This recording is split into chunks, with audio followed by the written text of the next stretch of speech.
बारामती पोटनिवडणुकीतून माघार घेण्यासाठी महाराष्ट्र प्रदेश काँग्रेस सकारात्मक. हर्षवर्धन सपकाळ यांची मल्लिकार्जुन खरगेंसोबत चर्चा. दिल्लीतून निरोप आल्यानंतर काँग्रेसचे आकाश मोरे अर्ज मागे घेणार. अजित पवार यांच्या अपघाती निधनानंतर बारामतीची जागा रिक्त. पोटनिवडणूक लढण्यापासून मी काँग्रेसला थांबवू शकत नाही, पण निवडणूक बिनविरोध व्हावी असा सल्ला देईन. शरद पवार यांचं वक्तव्य. बारामती बिनविरोध करा, उमेदवारी अर्ज मागे घ्या. सुनेत्रा पवारांसह मुख्यमंत्री फडणवीसांचा हर्षवर्धन सपकाळांना पुन्हा फोन.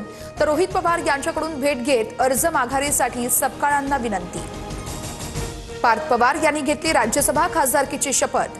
नवी दिल्लीमध्ये उपराष्ट्रपती आणि राज्यसभेचे सभापती CP राधाकृष्णन यांनी शपथ दिली. पार्थ पवार यांचं वक्तव्य निराधार. काँग्रेसवर केलेल्या टीकेचा त्यांना कधी ना कधी पश्चाताप होईल. हर्षवर्धन सपकाळांचा निशाणा. तर पार्थ पवारांच्या वतीनं रोहित पवारांकडून दिलगिरी व्यक्त.